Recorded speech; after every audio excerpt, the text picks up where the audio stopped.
তো আজকে আমার কাছে কিছু ছবি পাঠিয়েছে, ভিডিও পাঠিয়েছে নড়াইলের একজন শিক্ষার্থী। তার অভিযোগ যে মাশরাফির বাবা ছাত্রদের উপরে হামলা করায়।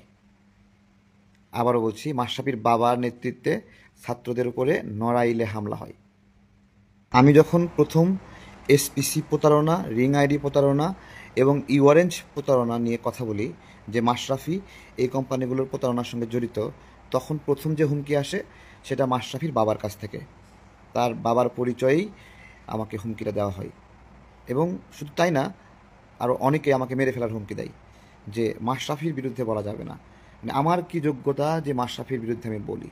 না, ঠিক নড়াইলে এই বিষয়টাই অভিযোগটা পাচ্ছি। মাশরাফি তার প্রতারণা করার টাকা কবে ফেরত দেবে? গতকালকে এই আইডিতে একটা ভিডিও পোস্ট করা হয়। সেই ভিডিওটি ইওয়ারেঞ্জ নামে যে কোম্পানি, সেই কোম্পানি মাশরাফি বিন মুর্তজা তার ব্র্যান্ড অ্যাম্বাসেডর হয় এবং সবাইকে, তার ভক্তদেরকে বোঝায় যে সে ইওয়ারেঞ্জের সাথে যুক্ত আছে, সে ভরসা রাখছে ইওয়ারেঞ্জে, এবং তার ভক্তদেরকেও সেখানে সে যুক্ত করায়। যার ফলে শত শত ভক্ত ইওয়ারেঞ্জে, শত শত না, হাজার হাজার ভক্ত ইওয়ারেঞ্জে প্রায় 1,000 কোটি টাকার উপরে প্রতারিত হয়। এরপরে মাশরাফির কাছে যখন গেল, বলছে সে সহযোগিতা করবে এটা ফেরত পেতে। এই ইওয়ারেঞ্জ এর মালিক একজন পুলিশ কর্মকর্তা, সে গোপালগঞ্জের। সে পালায় গেল, মাশরাফি রয়ে গেল, দুইজনে টাকা ভাগ বটার করলো, এখন আর টাকা ফেরত দিতে হচ্ছে না।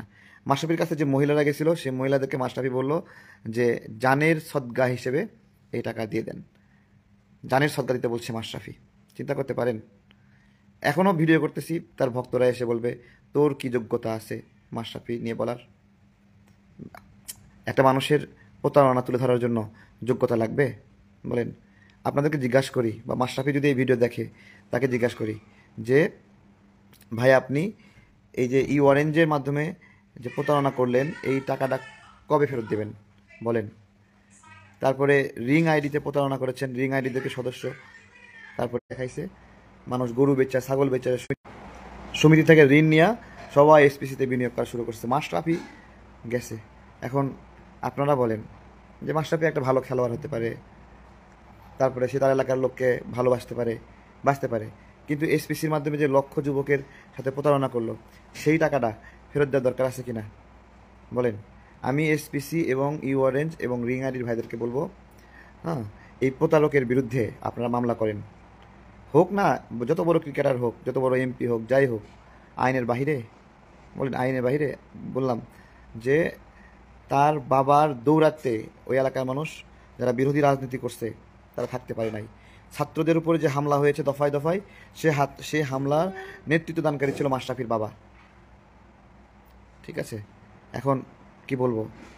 কিছু বলার নাই। আমি আজকে এই লাইভটা করছি মাশরাফিকে বেইজ্জতি করার জন্য না, ছোট করার জন্য না। মানে সে তো বেইজ্জতি হবেই, ছোট হবেই, কিন্তু উদ্দেশ্য এটা না। উদ্দেশ্য হলো মাশরাফি যে এমপি হলো, তাহলে মাশরাফি এমপি তার বাপে মানে কেন সেই এমপি হওয়ার খবরদারি, মানে কর্তৃত্ব পাইল? ভালো করে বোঝেন। তার ছোট ভাই কেন কর্তৃত্ব পাবে? এটা মাশরাফিকে জিজ্ঞেস করছি।